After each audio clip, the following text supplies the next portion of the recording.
Hello and welcome to episode 22 of series 5 of the Engaging Internal Comms podcast. This is the show for employee engagers and internal communicators who like to keep up to date with all that is new in our profession.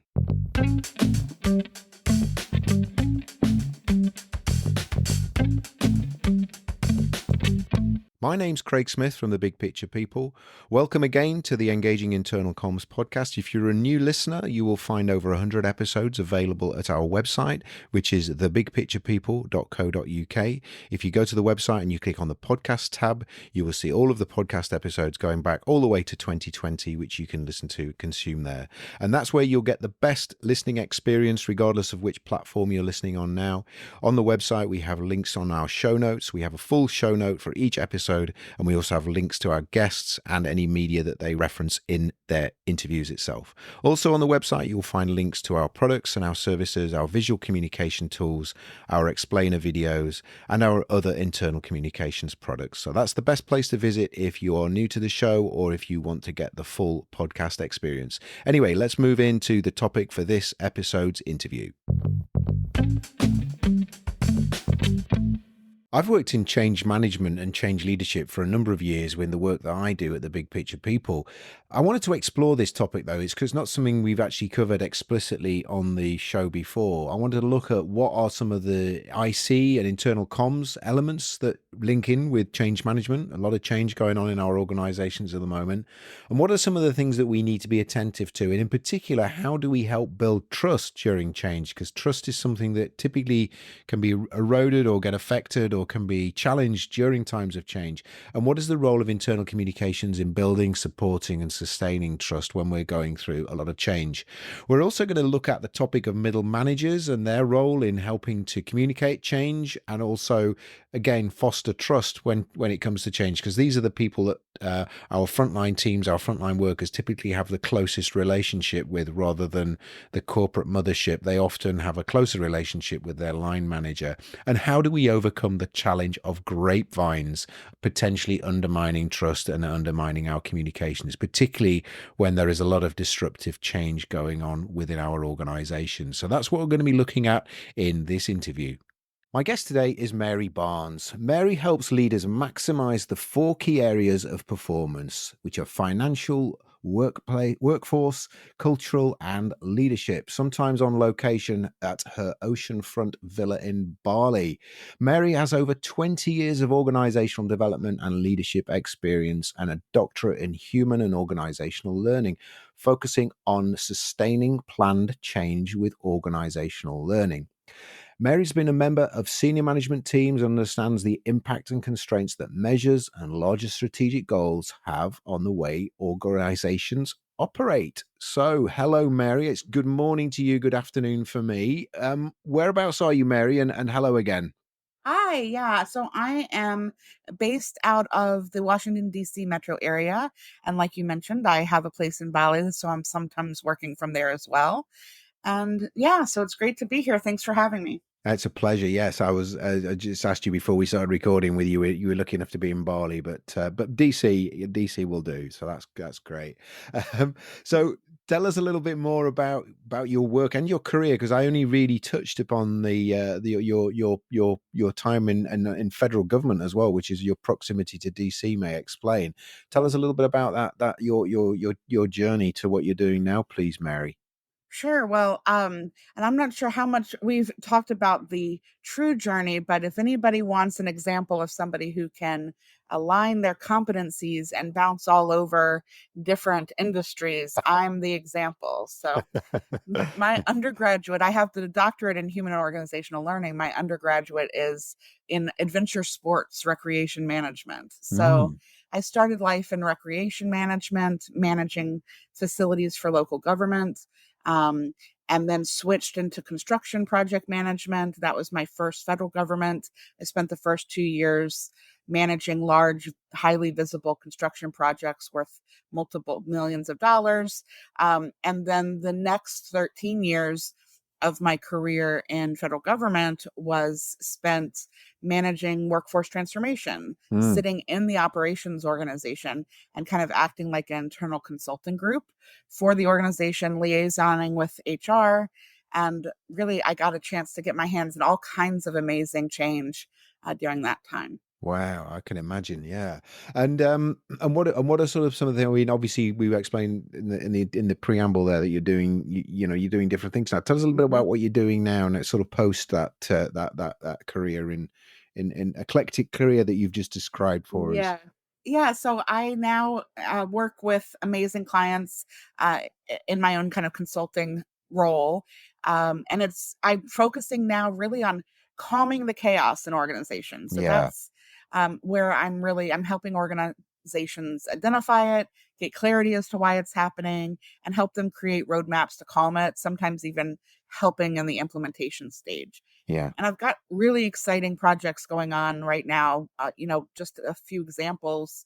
I've got one organization, smaller organization, and they're really looking to get clarity on roles and strategies to help them grow and scale from kind of, um, the startup phase to the yeah, next phase, really helping them create that strategic roadmap. So yeah, that's been an amazing, um, fun, and they're so deliberate and intentional with their communication and their focus on their workforce. It's been really fun to work with leaders that are so kind of focused on that engagement um, and communication piece from the get go. Like it's yeah. not something like, oh, we need to fix this. They Yeah, want to create an organization that is that from the beginning. baking it into the outset, Exactly. yeah, and it's great. It's great. Yeah, I know what you mean when you can kind of they're still malleable. You're not kind of having to hammer away at things that are as a hard set into the organization. It's nice when you can kind of you can get that designed in from the start. Um, great. Well, that's really, really helpful in terms of understanding what the work that you do now. And we're going to kind of lean into this conversation towards that change management. And obviously, you've got a Mhm. massive amount of experience in change management, and it's just an area I'm always been fascinated by as well. But maybe if we can just dial back to your primarily, I guess, to your experience in federal government, but also maybe other parts of your career. And I guess I know when we spoke originally, we were in violent agreement of the fact that a kind of a key part, if not the main part of effective change management, is effective communications. But where did that penny drop for you? Where was that kind of association with the reliance of great comms in terms of being able to transform and change and adapt cultures and organizations? Where did that really resonate or come to bear for you, Mary? Yeah. So when I started, you know, way back when, before I was a change person, using air quotes, I I was just a leader looking to change, the culture from that I adopted when I came in, Yeah. um, to an organization. And it took me 2 years to change the a culture from a much more fear-based, do what you're told kind of culture Mm, to yeah. one that I felt was much more, one, my leadership style, but also more rewarding for the, 250 people I had working for me. Mm. And the only toolbox tool in my toolbox that I had was my communication, Yeah. and whether that was through in-service trainings or just talking one-on-one with my people, communication was the only thing that got us there, and Mm, and walking the walk, right? So, mm, or walking the talk. So, being consistent and saying what you do and doing what you say was the only way I had to change that culture, and it had to be done for the success of the organization and for my own success. And so that was kind of the first, as a little baby leader out of college. That was my first foray into change management, yeah. and so comms has always been such a big part of it, just because people have to know where they're headed. Comms is what gets rid of the ambiguity. Ambiguity is what causes a lot of stress. And so that was kind of the first piece. And Yeah. then it's evolved since then. And I have many more tools in my toolkit now, but comms is still a really important one for every change. Yeah, yeah, absolutely. Yeah. And I think, if you look at all of the the widely recognized and respected models, frameworks, whether it's Kotter or ProSci or, kind of all of the different models that have there have been over the years that people kind of still refer to in textbooks. That comms piece, either creating the Mhm. urgency that you need for people to kind of be willing to change, or if it's about creating a kind of a vivid sense of what you're looking to try and create in the future and the journey and how you're going to get there, and then communicating the successes so people keep motivated, showing them what they've achieved and why it's still important. It's just impossible to change, I think, in an organization without really kind of nailing that comms piece. Right. Yeah. I mean, one of the things we talked about on the and obviously related to that is this element of trust, and and again, I think we've both got those experiences, and Mhm. we're not those young year leaders we were many years ago, but now are kind of more seasoned perhaps, and we kind of recognize that without trust, and trust has a massive impact, has a connection with IC and internal comms. What are your thoughts around the linkage between kind of consistent, effective comms and trust, and how that affects trust? What are some of your experiences with that, Mary? Yeah, so I think the first thing is trust is really an independent cultural trait, Yeah. um, outside of change. So one of the things I do if I'm lucky enough to be brought on before they start the change, a lot of times I'm brought on once the change goes off the rails. Yeah. Yeah. But if I'm lucky enough to be brought on in the planning stages, the first thing I look at is getting the organization to be real with themselves about whether the workforce trusts the leadership in the organization and to what degree, Mm, just as a flatline foundation. mm, Because if the workforce kind of by default rolls their eyes anytime the leadership sends out a mass message, um, that's the first thing we need to conquer in the change mm, is that cultural element, because communication is meaningless if the organization doesn't trust its leadership and what it's yeah. saying. And if there's a misalignment between what we say and what we do in an organization, we have to fix that first, or else all of the work that we do with the comms is um, going to be isn't going to land. No. It's not going to be um, as effective. One of the things that I regularly do, and one of my lessons learned from all of those years in the federal government, is when you're dealing, especially with large, strategic, complex change, the messages that you send out are more likely to be read and received the closer the sender is to the actual person receiving the message. Right. So if you're, and that's one of the ways that you can kind of um, do an end run around the trust a little bit as Mm, you're working to build the trust, is mm, helping the frontline leaders translate the messages from leadership to how it's directly impacting mm, that frontline team. mm, So we use change networks. I use change networks a lot to um, to help create that structure. So here's what the message is we want to send from leadership. He's going to send it out, or she's going to send it out to the supervisory chain, and we want you to then forward that message to your frontline team mm.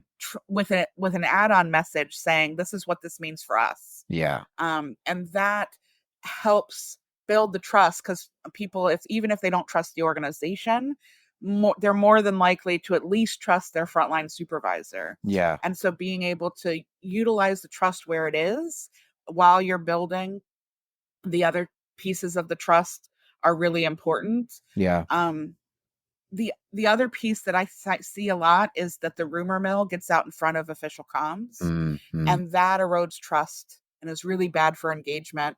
Whether the rumors actually end up being true or not, Yeah. getting the rumor mill ahead of the official comms can be really detrimental. So, no news is not good news. Get your comms out there, even if it's just, we're still working on it.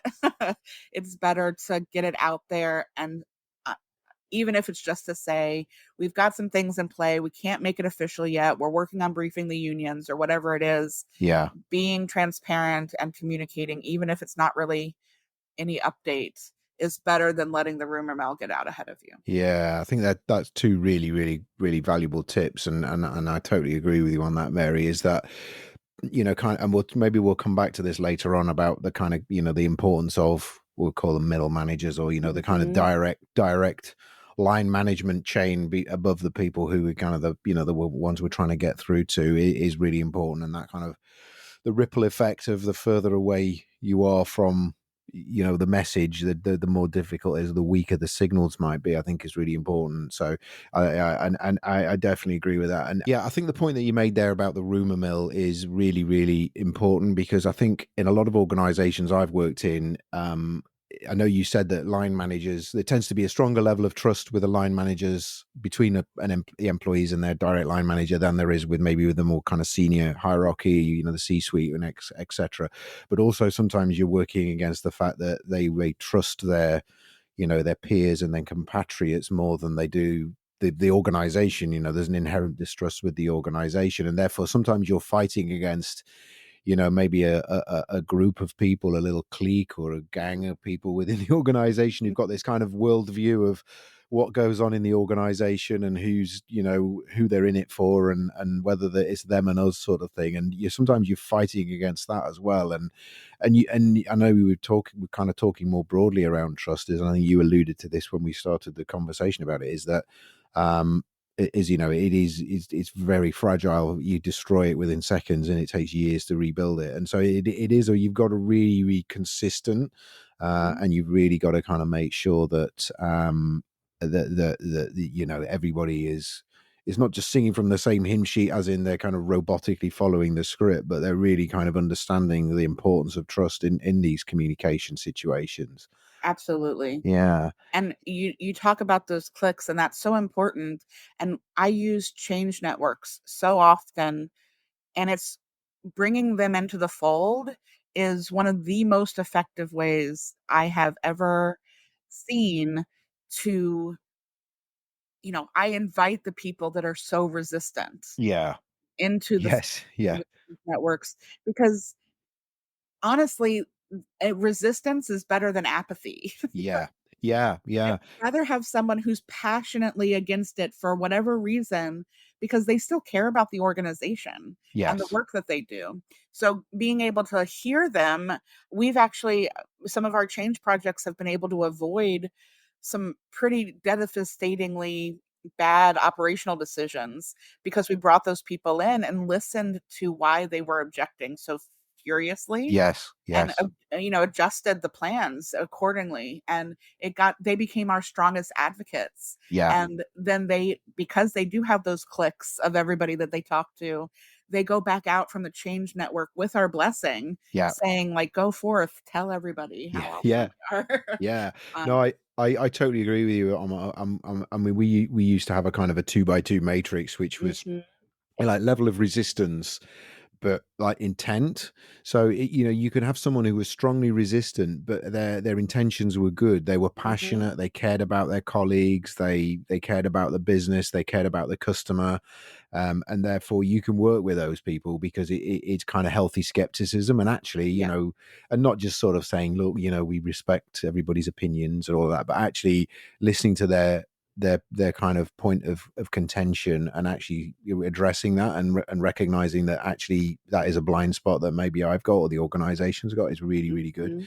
I think we've got to be, and I'm sure you know that I'll be interested to get your opinion on this. You've got to kind of differentiate those from the people who are literally just resisting because it's parochial self-interest, or they're trying to just kind of line their own nest. Is they're more difficult to work with because their intent, whilst the resistance is the same, it may be that they're trying to kind of do it for something that's you can never satisfy that need. You can never empathize with that need. So it is a tricky line to find. But my experience is, though, that last group are in a very, very small minority. Usually people are het up or passionate because they actually do really care about the legacy of the organization or the team, and they just want to make sure that that isn't getting kind of Yeah, I thrown in mean, the trash. Yeah. exactly. I feel like there are some curmudgeons, in the workforce that just resist change for resistance Yeah. sake.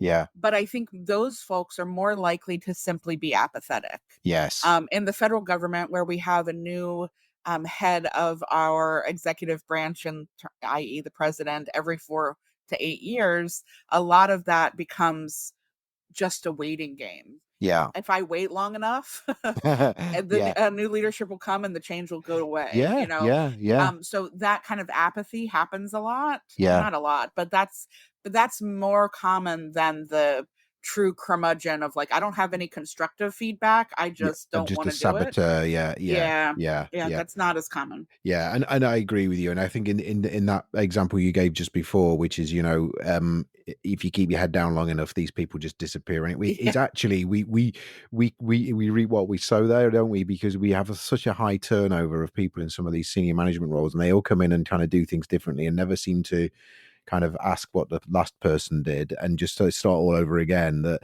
actually there is an element of truth in the fact that if you keep your head Yeah. down long enough, it'll all go back to how it was 5 or 6 years ago, because that's always what happens. So Yeah. yeah, yeah, we either centralize or decentralize, or yeah, yeah, yeah. Well, and that is one of my kind of passions as I go into these organizations.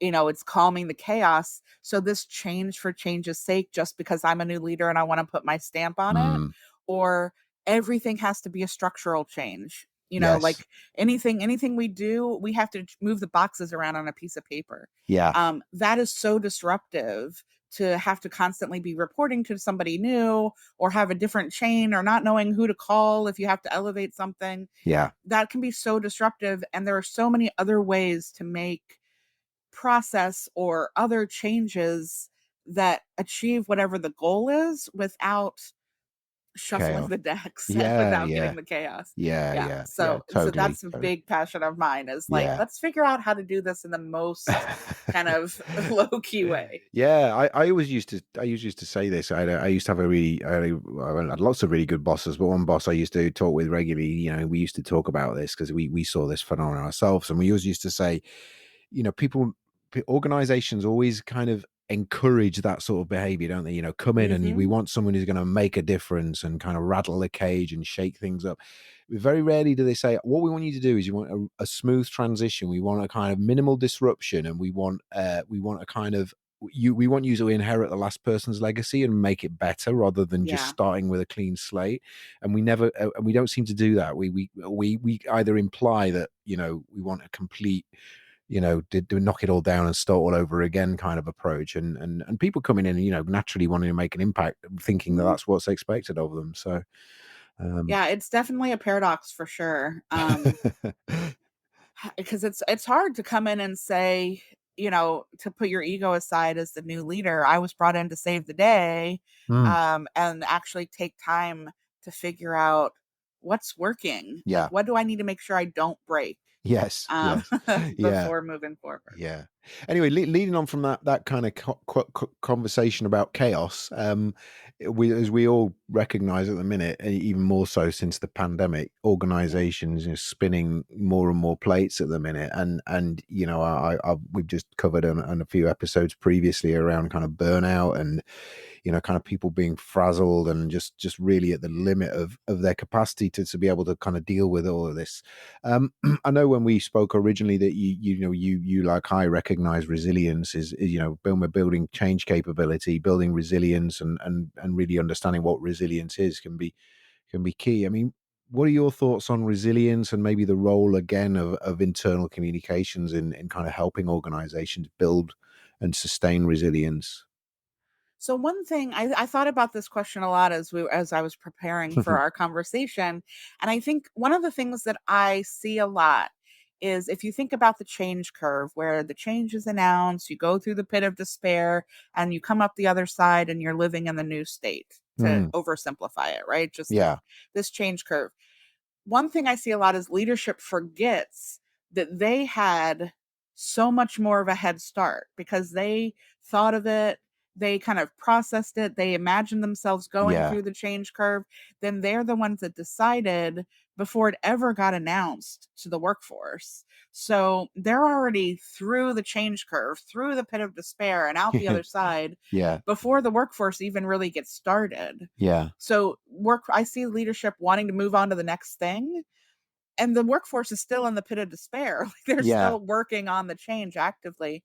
And so I see the comms role, and the change management role of helping the leaders sit on their hands for a little bit, Yeah. and let the workforce implement the first change and take a breather, um, because otherwise you've got that change fatigue, you've got Yeah. that burnout, and going back to trust, you lose trust because why would you trust anybody who is so far removed from what you do? They don't even understand the work the Yeah. pain you're in, Yeah. as you're going through this. So I think that's the first thing is helping leaders see Yeah. that like where their workforce is in the change curve versus where they are, because it's Yeah. always going to be different. Yeah. Yeah. Um, so that's kind of the first piece. Yeah, go ahead, and then we'll talk about the second. I think I absolutely. I think that's absolutely spot on. What was the other part of that then, Mary? To me, the resilience, and I'll even add tolerance of ambiguity Mm, in there as well, are the two related skills that are so important for organizations to build nowadays. mm, And it's easier to build and practice those during more quiet times. mhm, So, but we don't really have a lot of that anymore. So, communications plays such an important role in creating spaces for self efficacy. mm, So a lot of what I do, I used to be back when I was a baby leader, I needed to change the hearts and minds of my people, right? mm, That was the reason for the comms. I needed to get everybody on my side. I've now evolved to where I just need to incentivize the right behavior. Like mm, the hearts and minds will follow if they get rewarded for the behavior that is mm, needed. mm, So I no longer really communicate as much to change hearts and minds. I mean, I want to give them a rational business case and all of that, but it's really about driving the right behaviors mm, and putting metrics in place that drive those right behaviors, and in reinforcing those with rewards, because as you get reinforced, those behaviors become what you think you're supposed to do. So it works out well. And so the resilience piece and the ambiguity piece, comms is so important with reducing ambiguity, but the resilience piece is really about self efficacy. So mm, instead of just telling people something and creating like a learned helplessness by communicating every step they have to do, like do A and then I'll tell you what to do at B, do B, mm, now do it, now do C, this is how you do C. This, instead of doing that, saying, here's the roadmap to improve the skill sets or the behaviors that we need for this change. Here's some resources that you can use. Here's even a maturity model, to help you kind of self select where you are. And here's some, learning opportunities or toolkits or job aids or mm. whatever to help get you from, basic to intermediate and intermediate to Yeah, advanced, and really allowing the workforce that self efficacy to learn the behaviors at their own pace, meeting them where they are. And so, that kind of gets into training a little bit, but to me, that's really all about that internal comms and giving them the resources they need in a framework that they yeah, can absorb it, yeah, that allows them to kind of, do some real time uh, learning and reading at their own pace, meeting them where they are. So that's yeah, kind of the yeah. second piece for me. Yeah, no, I really like that, and I think you're right. I think I kind of when I'm working with clients, I talk a lot about kind of embracing uncertainty and that ambiguity that you talked about, because I think managers are still clinging on to the belief that they can, they're the ones who know what's happening in some cases and can kind of predict the future and can give their teams certainty around certain thing, around things that they clearly can't. Anything beyond the Mhm. next 6 to 12 weeks is kind of pushing it really the limit of what is going to happen and how we're going to have to respond. So teaching people to be, as you say, that efficacy, that autonomy, that ability to give you the skills to be able to shape and your own journey rather than me have to kind of prescribe Mhm. every twist and turn for you, because that is just isn't sustainable either, is it? And I think I think you're building a capability that will serve them beyond, even if they don't stay with the organization forever. Exactly. That's a good life skill to have, an essential life skill, I think, and particularly for people of a generation maybe where they were kind of brought up expecting more certainty in their working world, which doesn't exist anymore. Mhm. Um, I want to go on to just before we start bringing things to a conclusion. We touched upon it earlier, and you've kind of alluded to it as well. We talked about the fact that in terms of trusting a communication, the best person or the most credible person in your working relationship is usually in the hierarchy anyway, is your own manager, and it's really the importance of that middle management role, however we define it, in different organizations, flatter or taller. But I'm interested in your because you've clearly got lots of experience of this, and I see these people as absolutely pivotal. The problem is often they don't have that. They've been promoted to that role usually Yes. because they're very good technically, and they some semblance of people skills, but that's really often not always prioritized as much as it should be. As in, you're a great technician, you could manage this team now. What are some of the things you see there, and how does that what does that create in terms of the kind of capability that organizations really need to be focusing on those people who manage the vast majority of the people in the organization, those frontline, first line, managers and leaders? Yeah, I totally take your point around, you know, people or organizations promote folks because they're excellent technicians Yeah. without and typically it's because there's not a career path above a certain level. Mm, mm, Um so they can't get paid as an expert technician. If they want to move up, they have to go into leadership. mm, Um, and so when I'm working on kind of with like I am with the group that I'm doing the strategic roadmap with, talking about having a technical career path is one thing to keep the technicians in a technical path, mm. which is an aside, but I think it's really important because you need people in those middle manager positions and frontline manager positions who want to be leaders. I Yeah. think one of the most detrimental inventions of modern workforce is the working supervisor. For instance, in the federal government in the US, you only have to have 25% of your job duties be defined as supervisory to be a supervisory person. Right. And you can't that's 5 hours a week or something. I know. You can't No. lead a team with 5 No. hours a week. No. And I've had so many people tell me, "I don't know why my people think I have time to do this," to help them. It's like, Yeah. "But you're their leader," like that is your imperative. Yeah. And I think people don't get that, and it's not individual people that are the problem, it's the system in which they operate, Yeah. right? So Yeah. that people are trying to stuff a lot of things into that poor frontline supervisor role, which is you have to lead these people, but you're the technical expert, you also have to do your own files, Yeah. your own projects. Yeah. Yeah. um and so it makes it really hard.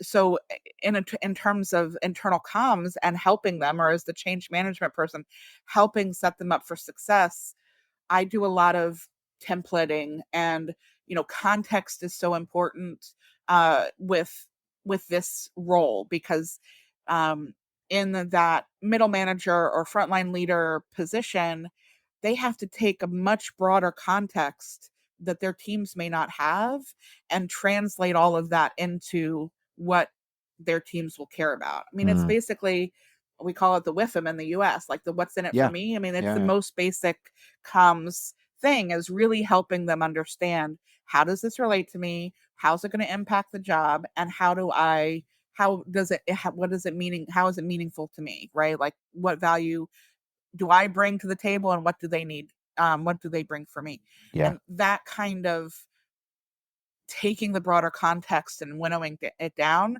is really hard for people who in all reality are just another technical person. They just happen to be the one that's Yeah. responsible. Yeah. And so again, I go back to one of the importances of the change networks, where we bring representatives from all of the different business lines, or however the organization is organized. Mm. We bring representatives from each of those folks into a network, and we basically do like a weekly update, context delivery, and we give them homework with templates. So Mm. we'll template out this is the message that we want to send.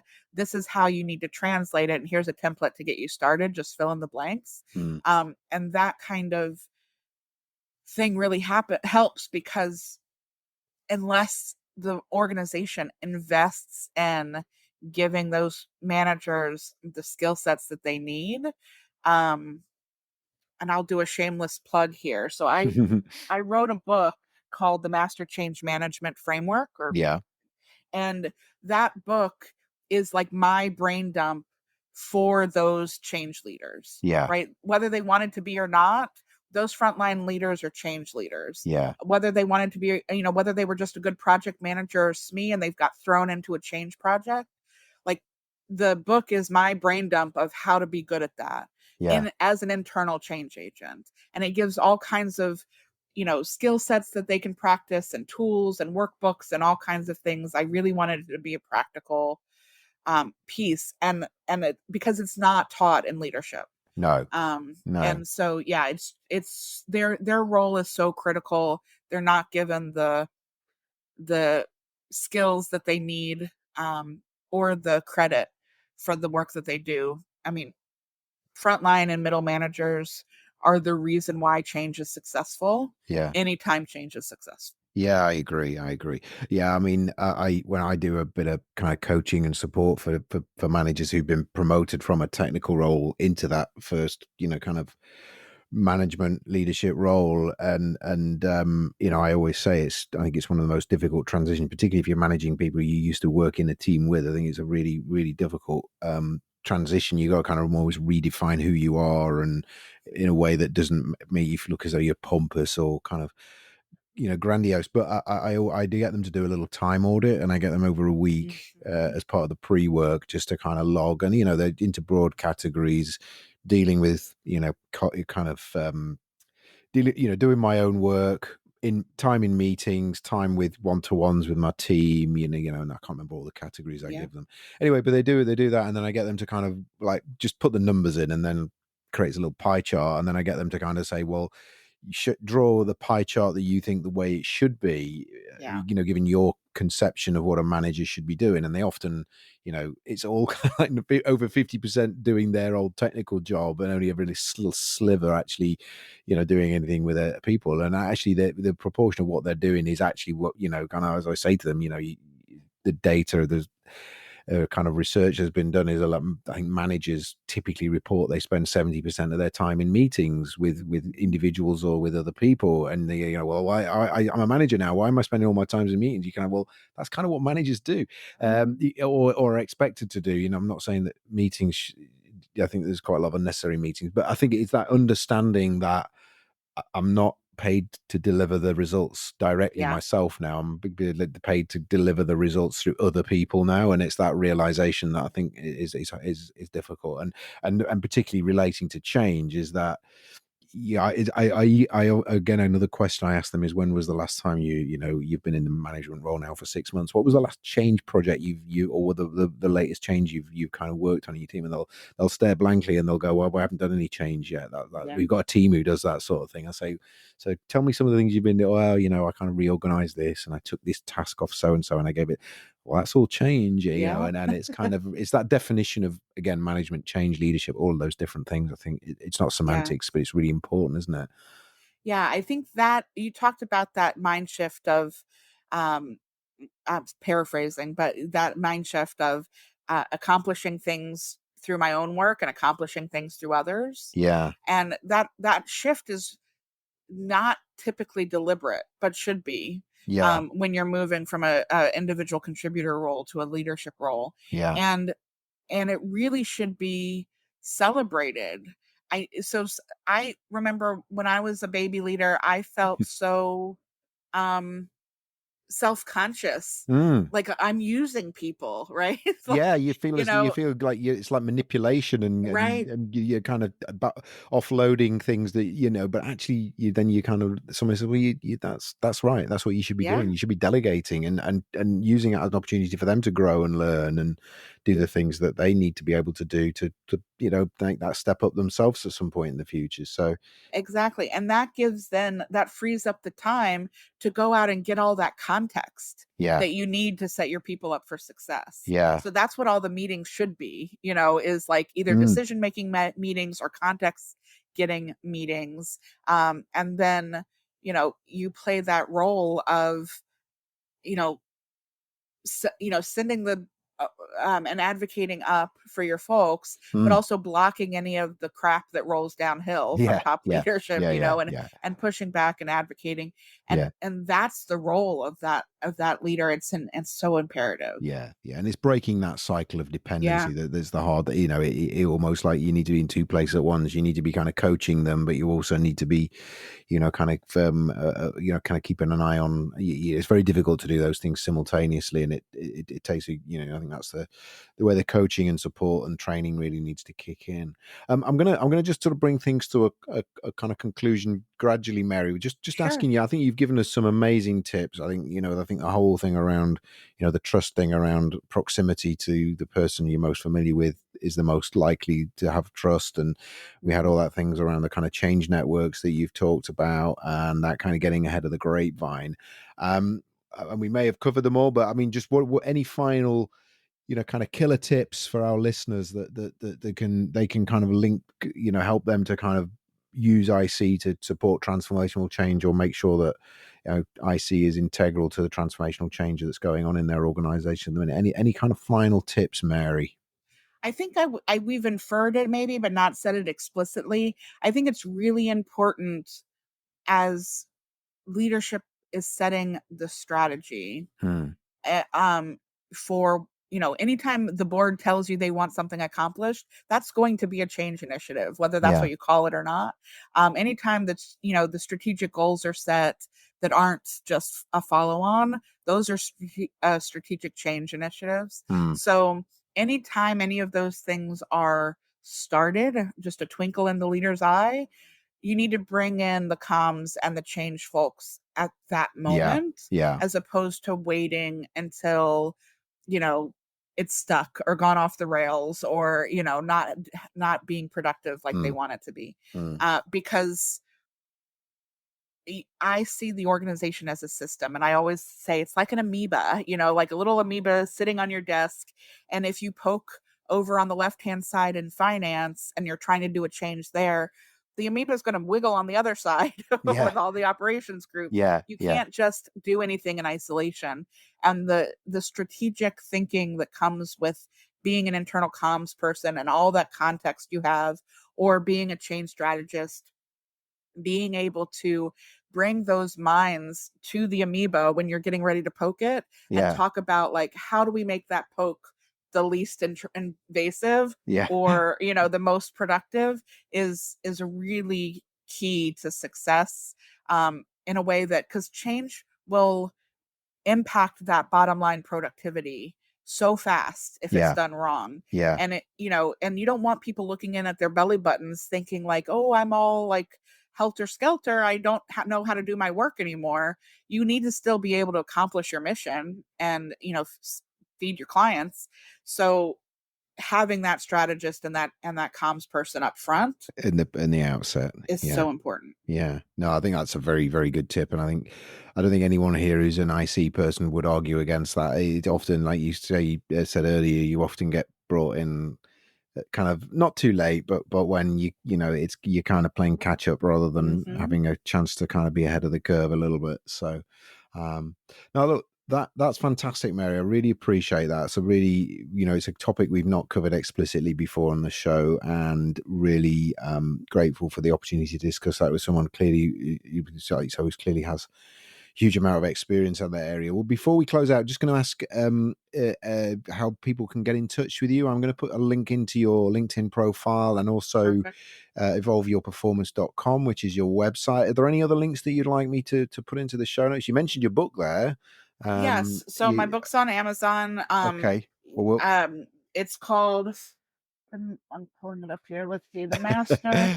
The Master Change Management Framework: How Every Change Agent Can Design and Implement Successful Organizational Change Without Trial and Error. And Fantastic. it's on ebook and actually an audiobook as well, Okay. and as well as paperback.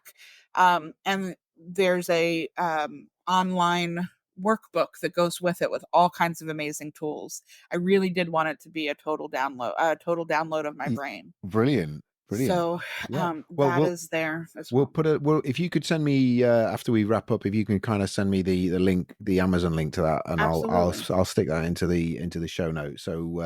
So just for the listeners, the show notes. If you're wondering where they are, if you're on iTunes, sometimes they appear on iTunes, sometimes not. If you want to find the show notes for this episode, go to the big picture, thebigpicturepeople.co.uk. Find the podcast page, find this interview with Mary Barnes, and you will find in the show notes there all of these links at the bottom of the page. You can click on them, take you directly to those resources. So anyway, all that remains for me to say is thank you so much, Mary. That's been brilliant. A topic long overdue on the podcast, but I can't believe it's taken nearly over 4 years for us to get to change management. I think we've covered it implicitly, but to cover it explicitly has been really, really, really helpful. So thank you so much.